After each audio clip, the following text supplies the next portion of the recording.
Hey, what's up, everyone? I just wanted to jump on here and do a quick analysis of the S&P 500 ETF Trust. Since this is an ETF that gets traded a lot, whether you're trading options or just trading this ETF, it tracks the top 500 companies in the US. So it's a good representation of how the stock market's currently doing. The first thing I like to do, obviously, is check out the different time frames. Right now, I'm looking at the 15-minute chart. One thing to remember when checking out the time frames is looking at the different resistance levels, where the 200-day moving average is, where the Ichimoku clouds are, all those types of indicators. So, for example, on the 15-minute chart here, you can kind of see a general overview of some major consolidation within this resistance level and this support, but this really doesn't give you the whole picture. Remember when you're on the different time frames to zoom out like this to kind of see. You could see right here, we broke below the 200-day moving average on February 21st. So you could see we've been below here's the clouds right here.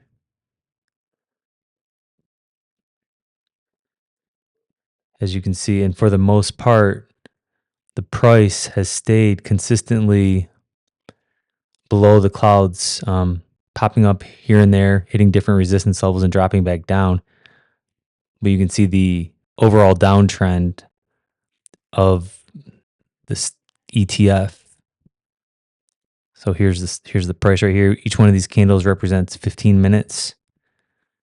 So you can kind of see how we've been trending downwards. Then we started getting a little bit of consolidation in this area. And now it's trying to break through the clouds on the 15-minute chart, hitting this first resistance level of 563.77. So that's the 15-minute chart. Let's take a look at the 30-minute chart. Looks very similar to the 15-minute. You can see the break below the cloud, February 21st again. Downward movement, price movement. Each time kind of bouncing between the resistance levels before it drops. So resistance level right here, right here, right here. Price action would kind of stay within these areas and just keep falling down.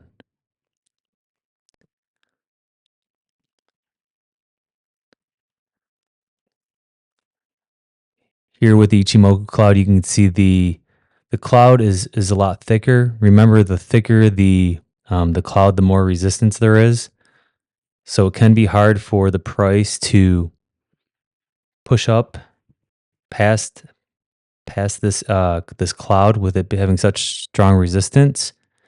If it does, you want to look for the next resistance level, which would be that 572.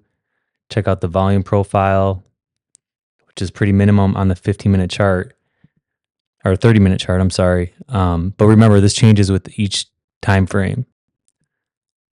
So let's look at the hourly chart. Here we are, still showing you the downtrend. The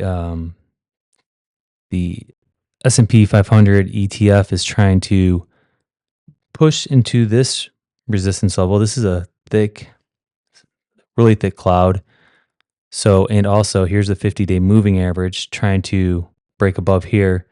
This could be a little bit challenging for a stock, especially with all this resistance right here. Even so, you can see the next resistance on the hourly chart is 577.93. Let's go to the 2-hour. 2-hour chart.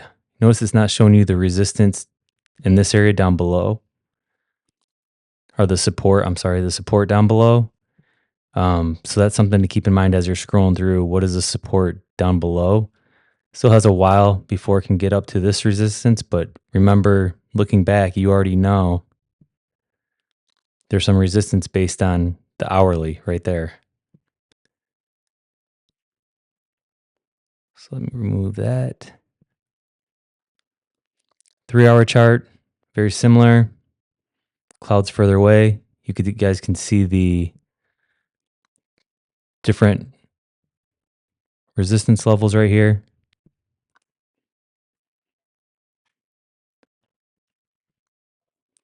Let's go to the 4-hour chart. Here's your resistance levels right here. 200-day moving average is way up here. Check out the volume profile. Daily. Okay. Here we found our next support, which is 517.44 on the daily chart. Lots of volume profile all in here, which tells me that this could potentially bounce. Let's get the whole picture here. Let's check out the weekly. Okay. Oops, let me go back, take that line off. Okay, the weekly chart now. We're right at the 50-day moving average. It's been holding pretty well. You see the last time right here, we bounced off the 50-day moving average and had a pretty decent gain. It's going to be interesting to see what this next candle is that closes this week to really give us a good idea of the direction that we're heading. The 200-day moving average way down here, around 466. The last time you could see we hit the 200-day moving average was back in 2022. That's when there was aggressive Federal Reserve rate hikes and inflation surges. So that's what caused this decline, bounced off the 200-day moving average. Then we have, of course, COVID right here. This drop crashed below. Here's a 200-day moving average. Crashed below, bounced back up.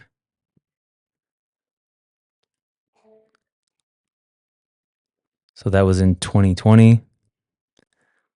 Then we hit a little blip right here in 2018, which was caused by a fear of rising interest rates. So we had a little drop right here, bounced off the 200-day moving average. So based on the weekly, looking at this, you could see the last time, 2018, we bounced right here, shot up. 2020 bounced, shot up. 2022 had the bounce off the 200-day, also shot up. So we're pretty far away from this 200-day moving average overall. You have a lot of cloud support right here, thick cloud. But like I said, this next candle is going to be pretty telling to see if we're going to continue dropping the fall into the support area. Not a huge volume profile over here. Majority of it's in this area on the weekly. But of course, you need to look at all the time frames to see exactly what's going on. So this next week's going to be super interesting. Don't forget to check the like button if you like this video. If you have any stocks you want me to check out and do a little analysis on, drop a comment, and don't forget to subscribe. Thanks, guys.